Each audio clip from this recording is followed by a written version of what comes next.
Hi friends, welcome back to my channel. నా video చూస్తున్న ప్రతి ఒక్కరికి చాలా చాలా థ్యాంక్స్ అండి. నేను ఈ వీడియోలో వచ్చేసి శ్రీశైల భ్రమరాంబికాదేవి ఆలయ చరిత్ర, అలాగే స్థల పురాణము, ఆలయ విశేషాలు ఇవన్నీ వీడియోలో తెలియజేస్తానండి. వీడియో అయితే స్కిప్ చేయకుండా చూడండి ఫ్రెండ్స్.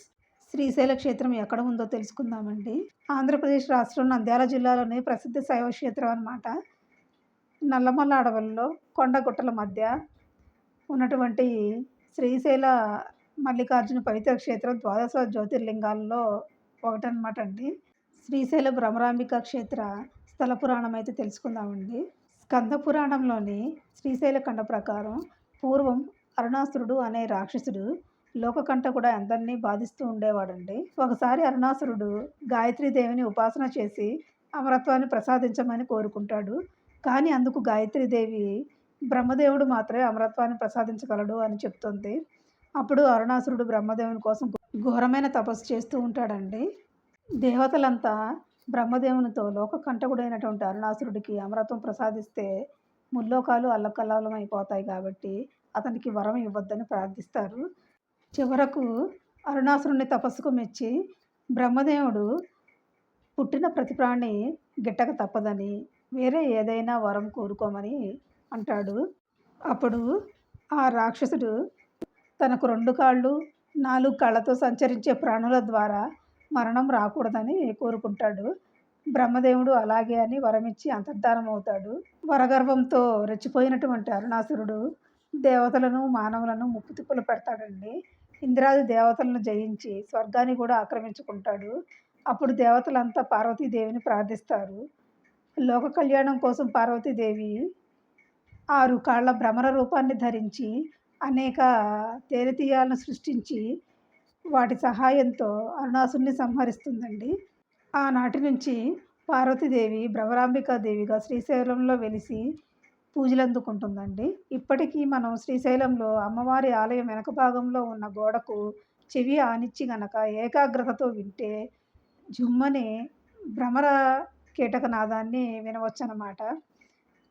శ్రీశైల ఖండంలోని 23వ అధ్యాయంలో శ్రీ భ్రమరాంబికాదేవి ప్రాముఖ్యత, చరిత్రను గురించిన వివరణ అయితే ఉందండి. దక్షయజ్ఞంలో సతీదేవి దేహత్యాగం తర్వాత ఆమె శరీరంలోని భాగాలు 18 ప్రదేశాల్లో పడ్డాయని, అవన్నీ శక్తిపీఠాలుగా వెలిసాయని ఈ గ్రంథం ద్వారా తెలుస్తోందండి.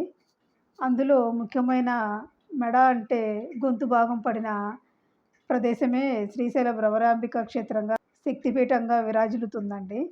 ఆలయ విశేషాలు అయితే చూద్దాము.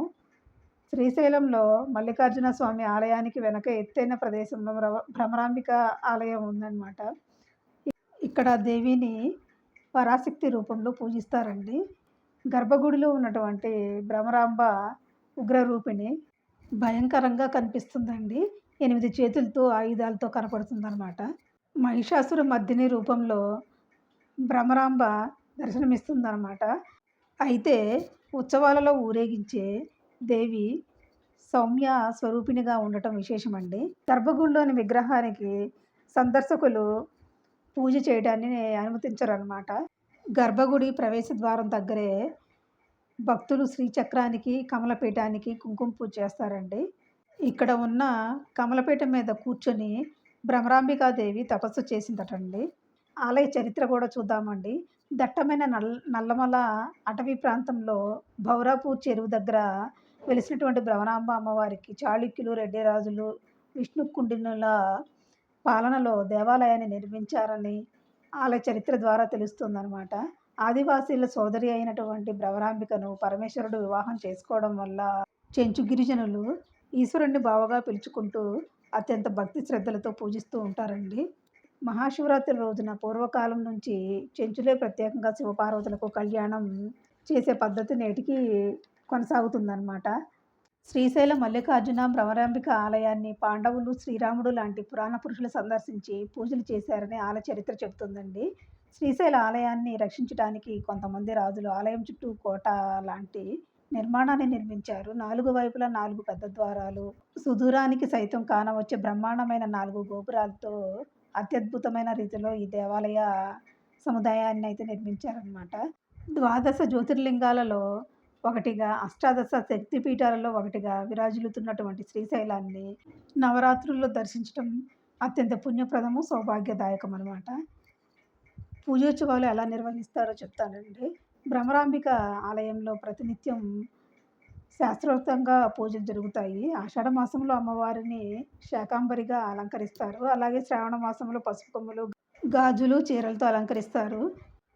ఇక దేవీ నవరాత్రుల్లో అమ్మవారిని నవదుర్గల పేరిట ఒక్కో రోజు ఒక్క స్వరూపంతో పూజిస్తారనమాట అండి. ఇదండి వీడియో అయితే. మీకు ఈ వీడియో కనుక నచ్చితే తప్పకుండా లైక్ చేయండి, అలాగే షేర్ చేయండి. సబ్స్క్రైబ్ చేసుకోవడం మాత్రం మర్చిపోవద్దు friends. Thank you so much for watching అండి.